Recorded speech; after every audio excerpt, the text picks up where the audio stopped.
Welcome to John Martin Talks, where we battle ignorance and apathy daily. The growing ignorance of just how special this experiment we call the United States of America is, and the apathy that we can't or won't do anything and everything to save her. Well, ladies and gentlemen, welcome to the show. Welcome to the free state of Florida. I'm the Floridian, a warrior here for the Army of Florida, I suppose. And I'm celebrating that by going fishing as soon as this show is over. Good news is, if you're waiting for the weekend, you have made it. It is officially Friday, and I'm honored that you start your day, or perhaps whenever you're watching the show, conclude your day with John Martin Talks. We've got a great show for you today. We're going to talk about Joe Biden, of course, the president, at least that's what they tell us, and he's proposing a 50% cut in greenhouse gases in less than 10 years. Basically, fossil fuels is what he's talking about. And we're going to get into the practicality of that in just a moment. Before we go any further, I always have to talk about our sponsors. This case, we start with BDU, Big Daddy Unlimited, your Second Amendment headquarters. Now, no matter when or where you're watching the video, if you look above the video, you will see links to our sponsors. Click on Big Daddy Unlimited, and you will get factory direct pricing on guns and ammunition delivered directly to your door, including over 100,000 other items related to the Second Amendment, like tactical gear, like protective wear, those types of things. Anything that has to do with the Second Amendment, you will find it at Big Daddy Unlimited, and they are your Second Amendment headquarters because they defend your Second Amendment on a daily basis. Then we have Apparel with a Purpose, otherwise known as patriotthreads.org, patriotthreads.org. Now remember the initials of our show, John Martin Talks, JMT. You get 20% off of everything they sell there with that promo code. Essentially what they are is a total fulfillment center with a patriotic theme. They produce high quality wear, shirts and that type of thing for charity events. So if you're sponsoring a charity event and you want high quality t-shirts and you want them to help ship them directly to you or whoever you want to, and actually facilitate the donations to the charity, patriotthreads.org is the place to go. Of course, we have Recoil TV. Recoil TV has their own YouTube channel. Of course, we have our own, John Martin Talks, spell it all the way out. We're live every day, Monday through Friday, or as close as we can get to it, on networks like YouTube. Howdy, how are you guys? Good morning to you. But we're also archived on Recoil TV, our show. We have a channel within the channel, and Recoil TV is all about demonstrating the latest gear that is tied into the Second Amendment. In other words, ammunition, the actual guns, how to use them, issues. They're even doing issue-oriented stuff now. Check out Recoil TV, and we're honored to be a part of it. All right, let's get into, as I say, the meat and potatoes of the show here. This is from USA Today. At Earth Day Climate Summit, Biden promises 50% reduction in U.S. greenhouse emissions. And this right here is an actual sign out in California the last time Biden was in the White House as vice president. This is where gas prices got out there, and I believe they're ultimately going to head this way. Now, keep in mind, and we're talking about Joe Biden, not the gas expert Hunter Biden, because we all know that Hunter Biden is one of the most sought after people when it comes to gas and oil on the planet, right?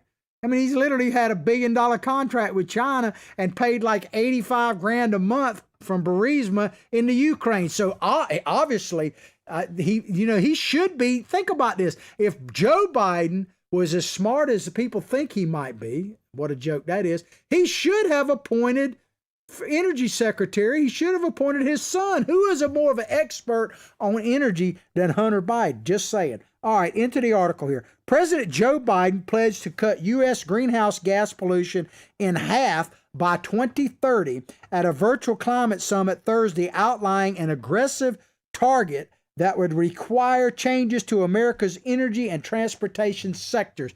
Now, if you're new to the show, you probably haven't heard this before, but if I say it, it bears repeating. Let me just tell you, and this is across the board. This is with any president, really, especially president, but any politician, but any president. If they tell you that they have a 10-year plan, Well, you can immediately call BS on them because there's no such thing as a presidential 10-year plan.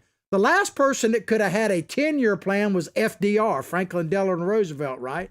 Which we'd made term limits because of him. Presidents serve 2 terms, 8 years. So how in the world, they do that on purpose. See, because in Biden's case, he can say, well, we got as close as we could in these 8 years. God help us if he actually gets past the first term. But whenever they say a 10-year plan, for you snowflakes that are new to the show, welcome, howdy, how are you? But I'm saying anybody, I don't care about their politics, if a presidential person or a candidate says they have a 10-year plan, you know that they are full of something, and it is probably a different type of gas. But Biden said these steps will set America on a path of net zero emissions economy no later than 2050. Net zero. So what he's saying there, what is it, 2021? So basically in 30 years from right now, 30 years from yesterday, we're going to be off of fossil-based fuels. That's essentially what he's saying. Now, no scientist is really saying that. I'm not saying it is not possible because we know, we put a man on the moon in basically 10 years from the time, and less than really, from the time that President Kennedy said we would. So and it was fossil fuels, by the way, that did that. Just a side note. So I'm not saying that something unique could happen, but based on current technology, it is impossible for our country, or the world for that matter, but let's focus on our country, to get to the point that they're not using fossil fuels in the next 30 years. It's not possible based on current technology, with one caveat. If we return to the Stone Age, if we go back to pedaling our cars like the Flintstones did, then yeah, we could probably do it. But Biden said these steps will set the steps as a path of net zero. It's impossible without technological change. I'm sorry. Let's move along. Scientists tell us that this is this is Biden's words. Scientists tell us that this is the decisive decade. In other words, this 10 years. This is the decade we must make decisions that will avoid the worst consequences of climate change. So we got 10 years to do it, right? So I got to thinking about it. Because, like, for instance, I'm going fishing this weekend. And basically where we fish is a place called the Florida Middle Grounds. Now, it's 80 to 100 miles offshore. And if you look at it on a chart, it kind of parallels like the panhandle and comes down like this. And what the archaeologists tell us, and the scientists, is that is the Ice Age coast of Florida. And it's in 120 feet of water. So during the Ice Age, there are actually evidence of people living out there, which is now under 120 feet of water. So I got to thinking about it, and I thought I'd do a little research, a little science here. When did the last Ice Age occur? According to what I looked up, the world's most recent glacial period began about 110,000 years ago and ended around 12,500 years ago. The maximum extent of this glacial period was the last glacial maximum, they call it LGM, and it occurred around 20,000 years ago. So the peak of the Ice Age was about 20,000 years ago, which means that we've been melting for 20,000 years. So the world has been warming. This is science. Look it up. It's really easy to find. This is science. The world has been warming up for the last 20,000 years. So is it caused by man? Obviously not, that part. Am I saying that man isn't impacting the planet? Absolutely not. And I've told you many, many times that I believe that as a human species, that we need to be looking at lessening our overall footprint on this planet. There's no question about that. And does that include potentially global warming? I'm open to it. But the idea that the world is all of a sudden going to hell in a handbasket is ridiculous. It makes no sense. Think about this, ladies and gentlemen. I watched this on National Geographic, one that maybe Discovery. This was several years ago. It's a very interesting show. I'm sure you can look it up. But they were talking about hinges, like Stonehenge. Everybody knows about Stonehenge. But there are hinges all across Europe, and they kind of go, they follow them one after another, each one getting a little bit older. The oldest stone, or the oldest hinge, because the word hinge just means like a rise, and it could be wooden hinges, but the oldest actual stone hinge, in other words, a hinge made out of stone, is actually in Scotland. Do you know where it is? It's about a mile or two off the coast in like 45 feet of water. So people built the first henge they can find was built, and they didn't build it under 45 feet of water. That happened they think this thing might be going back to this 20,000 year period here. So this idea that, thank God. Have you ever thought about this? Thank God the world has been warming, because if it hadn't, there's a real good chance we wouldn't be here.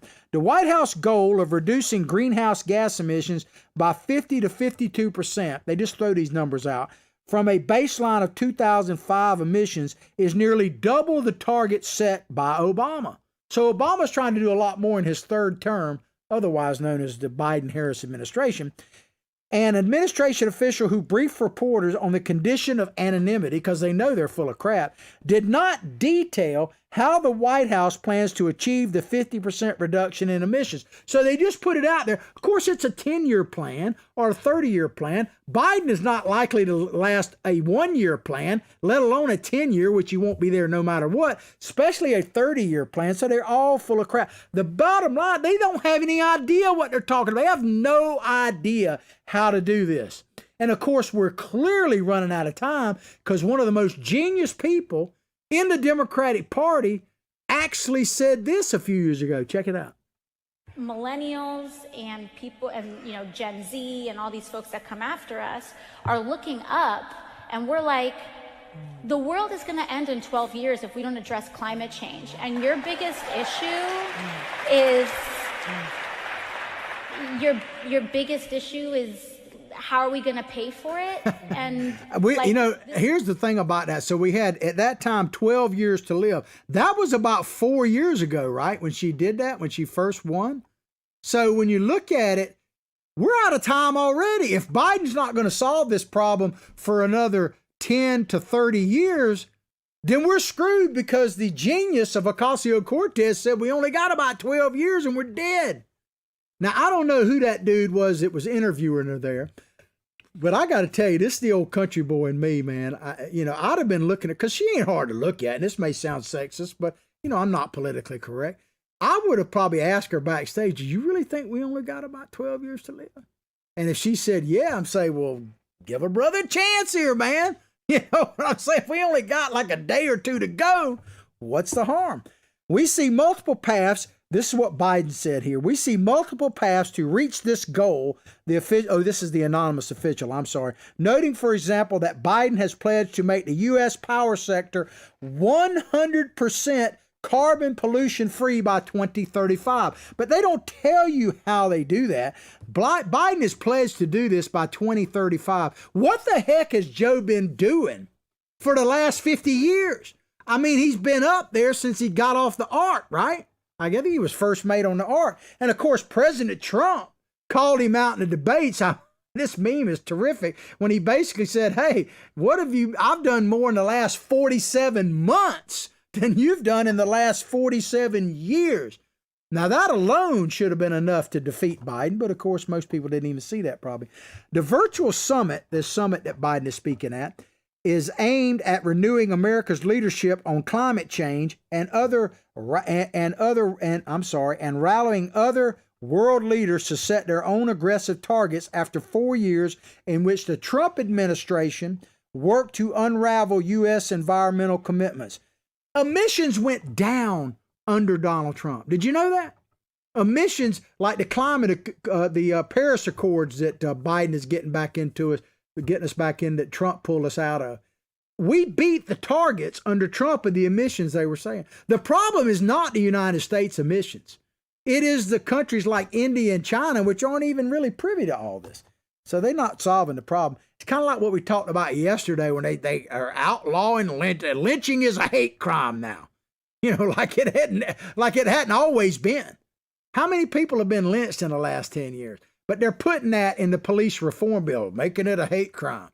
Because it's all show. It's all hat and no cattle, as they say. This whole thing is nonsense. But here's some of the people, like the president of South Africa, said, we are also delighted to have the United States back.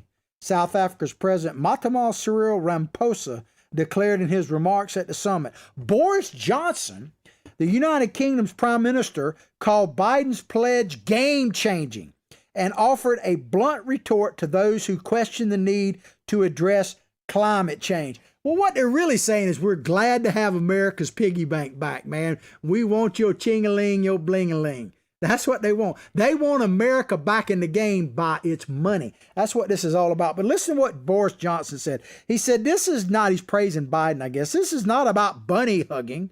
Is that something they do a lot in England? I'm not sure. But Johnson said, this is about jobs. Well, you know, let me ask you this, especially if you're, I know we got a lot of people listen to us all over the place, across the pond, as they say. Is it just me, or has Boris kind of lost something? He's lost his Trump balls. Billy Bob put that up there. Thank you, Billy Bob. In case you haven't met my psychic sidekick, Billy Bob Bass, he has a Twitter handle. It's at Billy Bob Bass 1, and mine is at John Martin Talks. We're determined to stay in the public square. But Boris has lost his Trump balls, man. He had more cojones when Donald Trump was there. I don't know what he's got under Biden, but it ain't much, man. But what happened to Boris? We haven't talked about like Brexit and all that in a while. If you're a brother or sister from over the pond in the UK, are you happy with Boris right now? Or do you wish Trump was still in power to give Boris a little bit of oomph, you know? I don't know. It just seems to me he's lost something. In his opening remarks, Biden noted the U.S. represents less than 15% of the world's emissions, which is kind of what I just said. But I guarantee you, ladies and gentlemen, you can make bank on this. That even though we only represent 15% of the emissions, we're probably bankrolling 75% of whatever they're doing. I mean, because the United States of America, the piggy bank, the checkbook is what they want from Uncle Sam more than anything else. Remember, they really started hating on old President Trump when he said, you know, you got to pay what you agreed to, NATO. I mean, imagine that. He was demonized. President Trump was demonized by Andrew Markle and the rest of those clowns over there because Trump had the audacity to say, hey, why don't you live up to what you said you were going to do and pay your dadgum bills? But Biden went on to say, no nation can solve this crisis on our own. So we're in a crisis there, but not maybe at the border. All of us, and particularly those of us, this is Biden's word, all of us, and particularly those of us who represent the world's largest economies, we have to step up. Well, you know, how much do you need? How much do you need? How much money do the American taxpayers have to give, or how much of their lifestyle do they have to give up to satisfy, you know, someone over in France, for instance, or maybe China? I mean, what do we got to do? What do we got to do? Because I think we're doing a lot already. Two of the world's biggest emitters, China and India, did not outline new targets. So China and India, you combine them, they basically dwarf the rest of the world. But they're not doing anything. But yet we're supposed to be the leaders in this. And we lead by writing checks. That's what it's about. Chinese President Xi Jinping and Indian Prime Minister Narendra Modi emphasized their existing commitments and said they face greater obstacles than the U.S. in other Western countries. So basically what they're translating that to, or I'm translating to, we play and you pay. That's what this is. So we play and you pay. The United States is going to bankroll this. And if you think we were bankrolling it before, oh my God, we already know that Biden knows no limits when it comes to printing money and spending your money. He's going to spend it, you know, I guess bigger is better. Biden's climate change agenda faces obstacles at home as well, you think? Republicans have vowed to fight his proposals. Well, I'd like to see them get, you know, the Republicans have kind of lost their Trump balls as well, right? But proposals that shift the U.S. energy sector away from coal and other fossil fuels in favor of renewable energy. But that's really a lie. Let me ask you this. Who has run for office saying that I am opposed to renewable energy? Now, there are some people who are more pro-fossil fuels than others, for sure. But I don't know of any successful person that has run for office. Donald Trump sure didn't. He's not opposed to renewable energy. I'm not opposed to renewable energy in any way, shape, or form. I'm opposed to false economies of it. I want it to be competitive so that it actually works. And I'm not opposed to funding research on any of this stuff from algae to wind to, cow farts or whatever. I'm not opposed to that. What I'm opposed to is places like Solyndra, where they create this thing. They take, $500 million from the U.S. government, create a market that doesn't exist, peters out, and the only real accomplishment they got is taking that money from the federal government and laundering it back into Obama's campaign. If you don't know what I'm talking about, look it up. I'm telling you the truth. That's what I'm opposed to. But as far as renewable energy, I'm 100% in favor of it. I believe we need to do it. But think about this. There's no way to get to wind turbines or produce solar energy without carbon emissions. Have you ever thought about that? How are they going to produce? Let's just put it this way. If they had no solar energy right now and no windmill energy, how would they produce the steel that's in the windmills or the substances that is in the solar panels or the batteries? They would use carbon-based fuels to produce that. So, it's all a big lie. Experts say the world's major economies, experts, who's an expert like Hunter Biden? He's an expert, right? Experts say the world's major economies need to drastically scale back their carbon emissions. That means, you know what that means? That means you need to turn off your air conditioner and sweat, baby. Or you need to turn the heat off and chill out. It means Americans in the Western world need to lower their standard of living. That's what that means. You got to understand the code. Scale back their carbon emissions to limit the rise of average global temperatures to 1.5 degrees Celsius compared to pre-industrial levels. 1.5 degrees. Although the U.S. and other countries are already seeing the impacts of global warming through more extreme weather events, that's another big lie, by the way, and I'll get into that in a minute. Scientists say the effects will become catastrophic and irreversible if the planet's temperature exceed 1.5 degree threshold. Let me tell you, if true, then we are screwed. If it's true that the global temperature went up by 1.5 degrees, that our planet would be uninhabitable, then somebody better tell Mother Nature, because Mother Nature has been raising the temperature long before we started driving cars and volcanoes and everything else. This idea, by the way, that storms are more powerful than they've ever been is a lie, is an absolute lie, that weather events are more. There's science, and you can look all of this up. Out in California, they talk about the droughts, right? And I'm not saying that there's not, some weather issues affecting that. But the worst drought, documented drought in the history of California was over 400 years ago. By far worse than anything we've experienced in the last couple of 100 years. And they've done that by looking at trees that are at the bottom of some of these dried out ponds. Check it out. I'm telling you the truth. But you want to know one surefire way to basically cut back on the temperature rise? I got a good idea for it, because they're voting yesterday. I don't remember, they were supposed to, and it's going to pass the House, about Washington, D.C. statehood. Well, one way to stop the global temperature rise is to just shut Washington down completely, because there's so much hot air that comes out of that town that I believe we could solve global warming if we just shut Washington down for a couple years. Biden has pledged to be the most aggressive, certainly progressive, president on climate change, and I take him at his word. He has already taken several steps to address climate change, such as pausing oil drilling on public lands and halting construction of the Keystone XL pipeline. So costing people's jobs. He's also talking about closing down, capping natural gas wells and everything else. Natural gas, by the way, actually lowers total emissions and everything else. So his idea for producing energy, I guess he wants to make us so desperate for alternative energy that we'll pay anything for it. But it's not economically viable right now. The Biden-Harris administration will do more than any in history to meet our climate crisis. Secretary of State Anthony Blinken, boy, there's a superhero for you, said Monday in a speech previewing this week's summit, he said, "This is already an all-hands-on-deck effort across the government and across our nation. Our future depends on the choices we make today." And I would say that day is actually already passed. It was November 3rd. Those are the choices that were made in the weeks after November 3rd that actually cost us more than any climate change. In his speech on Monday, Blinken said that climate change should be viewed not only as a threat, but also an opportunity to create new clean energy jobs. Here's the thing about that. They always talk about that, and John Kerry was talking about this. I started to play, but it's hard for me to listen to old John Kerry, man. I fall asleep, man. Early in the morning, it's really tough to listen to John Kerry. But they talk about these clean energy jobs.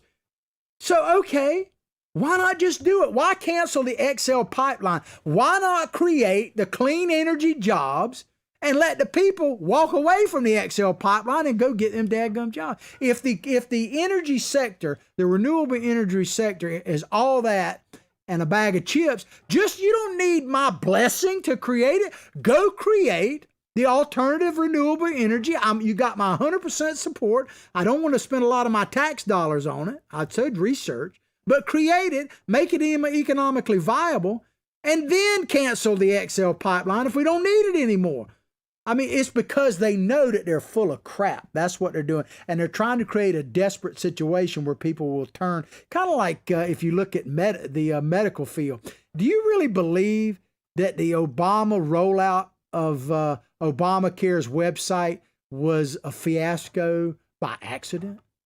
It was a pandemic then as well. In other words, what I'm saying is, once they passed Obamacare, they knew, they being the powers that be in the Democratic Party, that we would ultimately have no choice but to go to single-payer government-run health care. That has been the path all along. And they're making everything so screwed up that we'll say, well, we don't really have a choice. Well, they're doing the same thing in energy. That's what they're doing. They're making it so we don't have a choice. You either pedal your Flintstone car or you get, a Tesla, I guess. In his speech on Monday, Blinken said that climate change should be viewed not only as a threat, but also an opportunity to create clean energy jobs to build healthier society and check this out, regain a competitive edge against China. Well, first of all, China is the #1 polluter. So how are we going to gain a competitive edge against them if they're allowed to do stuff that we're not allowed to do? So we're going to work with one hand tied behind our back, and China's going to get an open free-for-all. And yet we're supposed to be competitive with them. I'm not saying we couldn't do it, but it certainly makes it more difficult. Blinken went on to say, it's difficult to imagine, listen to this, because I got an answer for him. It's difficult to imagine the United States winning the long-term strategic competition with China if we cannot lead the renewable energy revolution. Right now, we're falling behind. Well, I can tell you, so he's basically saying that China is kicking our butt and we better be dadgum worried about it, right? I mean, isn't that what he's saying? Well, I have found, Billy Bob helped me find this. I have found one very prominent Democrat that absolutely categorically disagrees with Blinken, that China is anything but kicking our, and they're basically a joke. Let's play this, and you tell me if this is not the most prominent Democrat out there. Check it out. To the problems they have. China is going to eat our lunch? Come on, man. They can't even figure out how to deal with the fact that they have this great division between the China Sea and the mountains in the west. They can't figure out how they're going to deal with the corruption that exists within the system. I mean, they're not bad folks, but guess what? They're not competition for us. So maybe Mr. Blinken, you need to listen to your boss. Your boss just told you that China's no competition for us. Now, I actually agree more with Blinken than I do Joe. But if you're going to work for Joe, shouldn't you listen to Joe? I mean, come on, man. China's no competition. And I like how you say, they're good folks. Well, we know that the only difference between us and China, according to Joe Biden, is just cultural norms. The fact that they're like, murdering a few, exterminating them Uyghur Muslims, their own citizens, that's cultural norms, man. Maybe they could burn them in the plant, right? I mean, they're killing them, so why not? Maybe the fact that they're spending a lot of their carbon energy threatening Taiwan, the only real democracy over there, no big deal, just cultural differences, that's all it is. Come on, man. They're mostly good people. Now, think about that. Biden actually, I got video, I could prove it, but I'd be playing them ad nauseum. Biden says that those people in China, the Chinese communists, are, they're good people, folks. But the people that voted for Donald Trump, what did he say about them? That 15% of Americans, which if you do the math is roughly the number of people that voted for President Trump, they're just bad. They're mostly bad people. Chinese communists, they're mostly good. Trump supporters, American patriots, mostly bad. Good, bad. I mean, you figure it out. But what does Obama think, right, about all this? What is Obama? Because Obama's in his third term, right? Well, we already know what Obama thinks about climate change. He thinks it's a hoax. If he either that or he's a total idiot, and I've never accused Obama of being an idiot, because this is Obama's home. He spent somewhere between $15 and $30 million, depending on how you look, on that house. And look where it's at. Now, that's not on the edge of some retention pond. That's on the edge of the Atlantic Ocean. And so Obama doesn't believe in climate change, or why would he invest for his home and live right on the beach? And if Google and all these tech giants believed in it, why would Google spend over $1 billion upgrading their facility right on San Francisco Bay? Why wouldn't, if Google, and I'm not trying to get Google all upset at me, but I'm just telling the truth. If they truly, maybe I'm always trying to help. I hadn't said this in a while. One thing about my show, I just want to help. I really want to help. So let me calm down and help the people of Google. If you really believe that global warming is an existential threat, then why not spend your billions of dollars and build in like Omaha, Nebraska, or maybe the Grand Tetons in Wyoming? That might still be above water, So I'm more in tune to what people do than what they say. And you can look at the left. They don't believe this stuff. I mean, like Nancy Pelosi and the pandemic and coronavirus, she doesn't believe that it's going to take her out, or why would she walk around in the beauty parlor with no mask? Why would Dianne Feinstein go through the Washington airport with no mask? She's like 90 and Pelosi's 80. I mean, and I hadn't said this, and I meant to say it the other day, but while we're on Pelosi very quickly, did you see where she literally looked into cameras? You can't make this stuff up. Looked into cameras and looked up at the sky like this and said, "I just want to thank you, George Floyd, for sacrificing your life for justice." Wow. I only wish she believed what she preached, and maybe she could make a different sacrifice. I'm not wishing her harm. But think about that. I know it's off topic a little bit, but it's crazy. These people and they're in charge of our country, man, and they're absolutely nuts. All right, I want to read this about another guy. I've been trying to get to this story, and we got a few minutes left, and I really want to get to it because I think it's a bigger picture item, because it's about demoralizing people who supported Donald Trump, in my opinion. And this is about George Bush. This is a Politico story. Bush, today's GOP is isolationist and nativist. George W. Bush. Now, he hasn't said much, but he's come out now and basically criticizing. He doesn't really come out right and say it because he's trying to be coy, but he's talking about people like me, Republicans who are MAGA people, America First people. That's what he's talking about. He's talking about me. And there's no doubt about it. Former President George W. Bush described the modern-day GOP as isolationist. And when I say he's talking about me, I'm not an isolationist. I've never have been. I'm just like Donald Trump said. People should come here legally, and there could be a big gate. I'm not saying we shouldn't allow immigrants into our country. I've never said that. We don't need illegal immigrants. That's the big difference. But George Bush said the GOP is isolationist, protectionist. I don't know if there's anything wrong with that word. And to a certain extent, nativist. Well, if that means put America first, then amen. In an interview Tuesday that was packed with implicit criticism of the most recent Republican president. Now, the first question I would have for Mr. Bush, in all this time you've been out of office, did you ever criticize Obama? Once? Maybe you did. I haven't been able to find it. Please help me out. Show me where Bush has actually been critical. He even said, I just need to, I don't like to do that. I want to stay on the sidelines. But yet he finds the need to break the Reagan covenant and speak ill of his fellow Republicans. Why? Why is he doing that right now? I think he's trying to undermine the Republican Party and return it basically to to the Chamber of Commerce crowd. But he went on to say, this is Bush words. He said, it's not exactly my vision, talking about the current state of the GOP for the party. Bush told NBC's Today Show in a rare live TV appearance. See, they even admit it's rare for him to do this, but he did it.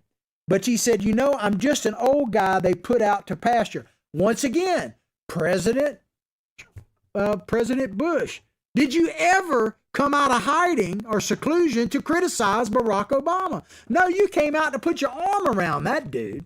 I mean, it was like a love fest between them at Bush's inauguration. I witnessed that myself. Did he ever criticize Obama? Maybe. I just don't remember. Still, Bush remained hopeful that a more moderate Republican person, and you know what I've told you about moderates. Where do you find moderates? Dead skunks and possums in the middle of the road. That's where you find them. He said, one who supported reasonable gun reform. Is there any reasonable gun reform that you can have with these progressive idiots? No, it's not possible. I've told you time and time again, one of my acts in my show, that progressives cannot be reasoned with, cannot be dealt with, cannot be negotiated with.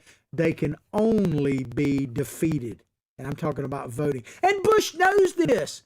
I mean, Bush, they literally chained himself. The last time, this is a separate issue, but it kind of, I haven't talked about this in a while. When was the last time we had an anti-war party? Besides, of course, President Trump. It was when the Democrats, who used to be anti-war, now they're all about it, chained themselves to Crawford Ranch out there where George Bush was. Remember that? So he knows that these people can't be dealt with. So he said he's talking about the candidate for 2024. Still, Bush remained hopeful that a more moderate Republican, one who supported reasonable gun reform measures, increased public school funding. How about vouchers, sir? How about school choice? Funding and a path to citizenship for undocumented, so amnesty is what he's talking about, undocumented workers, among other policies, could succeed in the party's 2024 presidential primary. So he's saying what we need is a moderate person who appeals to progressives, basically, is for amnesty, is for gun control. What else did he say? Here, let's look at it here. Increase funding to the broken school systems, all that. Well, I got the perfect candidate for you, George. Here he is. Check him out. Here's your perfect candidate. George Bush's perfect candidate. I think the next president needs to be a lot quieter, but send a signal that we're prepared to act in the national security interests of this country to get back in the business of creating a more peaceful world. Please clap.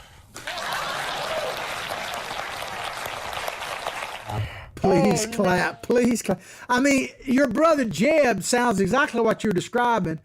And is there any doubt that Hillary would have just plowed right over that dude? And even if Jeb Bush had won, would there have been a hill of beans difference between him and Hillary? I mean, we need to get back to what Ronald Reagan said. We need to paint with bold colors, not these pastels and all this stuff. Right? We need someone like a Donald Trump, and it might be Donald Trump, might be Ron DeSantis. But we need somebody to just stand up and say the emperor has no clothes. That's one of the things about my show. If you're looking for political correctness, you are in the wrong place.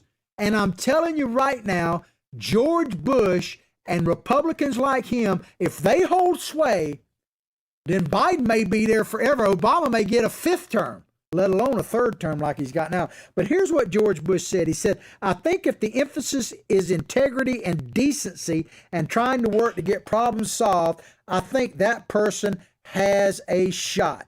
Now, I'm not opposed to integrity and decency, but they imply that President Trump didn't have that. Actually, President Trump has a lot of it. President Trump had promises made, promises kept. That is what I would like to see. I want to see a president that tells me straight, and I hope he has, to me, integrity. Here's integrity, promising something and doing it. How much more integrity do you want than that? Well, can you name me something that George W. Bush promised? I mean, and accomplished? Yeah, I guess we went to war in Iraq. You know why we went to war in Iraq? And some people are not going to like this, and I'm not besmirching our troops in any way. But it wasn't because they hit the Twin Towers. George Bush basically said it's because they had tried to kill my daddy. That's why we went there. I mean, we did, if we'd have really been after those that did the 9/11, we would have went into Afghanistan first. We would have went after Osama bin Laden and his people and the Saudis right off the bat. But what did George W. Bush do? He secretly flew when nobody else could fly. He secretly flew the Osama bin Laden family out of America. So while your families were dying in the basement of the World Trade Center or at the Pentagon, or the patriots that were on that plane that brought it down in Pennsylvania, let's roll, George Bush let Osama bin Laden's family go. I'm not saying they should have been persecuted, but they should have been held. Maybe they could have helped us find a guy. So, I mean, it just pisses me off when I hear these mealy-mouthed Republicans talking about integrity and decency. They don't have integrity and decency. Integrity and decency, to me, is when they kill our guys in Afghanistan. We drop the mother of all bombs on them suckers like Donald Trump. That's the integrative and decent thing to do. Protect our people at all costs. But no, it just riles me. I guess it's funny. I expect this crap out of Democrats. But when I hear it from Republicans, it really pisses me off. But there's a reason for this. They are trying to get back to the Chamber of Commerce style Republicans. I got a few minutes left. We're going to keep going. As for the January 6th insurrection, this is about George Bush Jr. Perpetuated by supporters of former President Donald Trump. It did make me sick, Bush said. I felt ill and I just couldn't believe it, Bush said. Well, let me ask you, Mr. President, former President Bush, who has not condemned what happened at the Capitol on January 6th? Certainly Donald Trump did. Certainly I did. Who has not condemned that? So he's implying that basically Trump supporters are all about that. It's just simply not true. But he goes on, this is what he said. What's really troubling, this is George W. Bush, is how much misinformation there is and the capacity of people to spread all kinds of untruth, he added. He said, and I don't know what we're going to do about it. Well, and I'm not laying this on Bush because I don't know if he said anything about this, but let me give you an example of misinformation about since Bush brought up January 6th. Now, how many of you out there, I know a lot of my listeners will know the answer to this, how many police officers were killed at the Capitol by their heads being bashed in with a fire extinguisher? How many?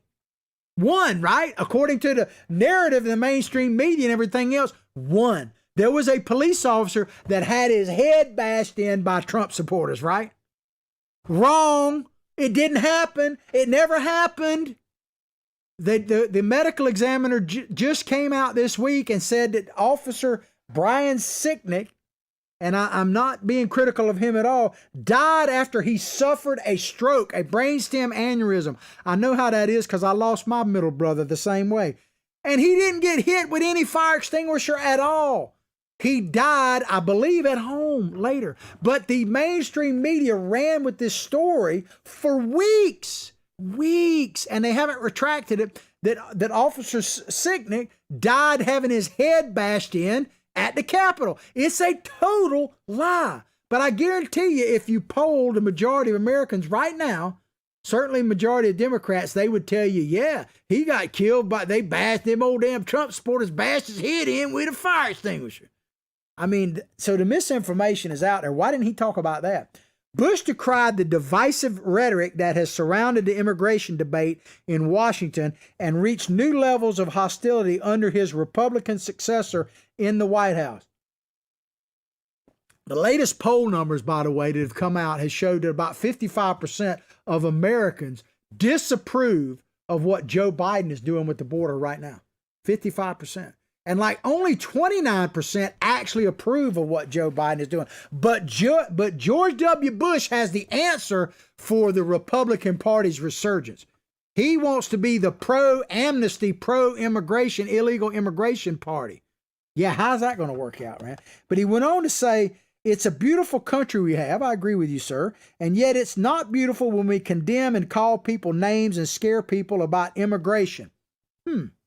Scare people about immigration. It's an easy issue to frighten some of the electorate, and I'm trying to have a different kind of voice. Well, when Obama was putting people in cages and Biden were putting people in cages and they falsified the picture and said it was Trump, did you say a dadgum word? Did you have a peep? But when it comes to the lies about President Trump, you're all about it. As I say, when it comes to these Republican people like George W. Bush, they piss me off a lot more than Nancy Pelosi or Ocasio-Cortez, because I expect this crap from them. And I actually, in all honesty, I expect it from George Bush but myself. But Bush did express disapproval Tuesday of President Joe Biden's announcement last week that all U.S. forces would be withdrawn from Afghanistan by September 11th, a decision Biden said he made after calling Bush and former President Barack Obama. So the only criticism he has for Joe Biden is he's not a warmonger enough, even though he really is. Because think about this, ladies and gentlemen. Yeah, they may be. First of all, they extended. President Trump wanted them out by May 1st. So Biden actually extended our stay in Afghanistan. That's not being talked about much. And he also talked about contractors being in there anyway. So we're going to keep paying no matter what. But of course, Bush was opposed to pulling troops out because he put troops everywhere. And you ever heard let me check my time. I'm almost out of time. Have you ever heard of the Carlyle Group? I'm not going to get too deep into it. I'm going to spell it for you. Carlyle, Carlyle Group. Check it out. George Bush Sr. was on the board of directors of this group. This group has their tentacles everywhere, including all through the defense industry all around the world, and a strong presence in China. So, of course, George W. Bush doesn't like Donald Trump because Donald Trump's trying to cut his paycheck. Donald Trump's trying to cut our ties with China. The last thing the Bushes want to do is cut ties with China. Trust me on that. And Hunter Biden, man, he's got a big investment there. Bush's remarks, Tuesday, are part of his efforts in recent days to lobby for a bipartisanship immigration, which means Republicans cave reform proposal. The president's push comes as Biden administration works to stem the flow of unaccompanied migrant children at the southern border. Bipartisan immigration reform bill. Let me tell you what's happening, ladies and gentlemen. This is a fight. We are in a fight, and I am a happy warrior in that fight. Join me. It's a fight between freedom and tyranny. It really is, because George Bush just wants us all to be, the big government. George Bush is big government. There ain't much difference between him and Joe Biden. I want to play this last little clip here, and we'll end the show on this, and I hope you have a great weekend. This is classic Bushism. Check it out. There's an old saying in Tennessee, I know it's in Texas, probably in Tennessee, that says, fool me once, shame on you. If fool me, we can't get fooled again. I won't get fooled again. I mean, Bush, man, was like a Republican Biden. No wonder these people are all cozy. Don't fall for it, ladies and gentlemen. Don't be disheartened. Get educated, motivated, activated, and do all that with other people. Let's stay in the fight. Join me as a happy warrior. Hope you've enjoyed the show as much as I've enjoyed bringing it to you. Hope you have a great weekend.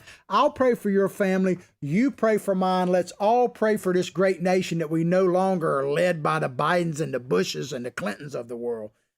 But above all else, like I say each and every day, from my heart, from my family to yours, have a blessed day.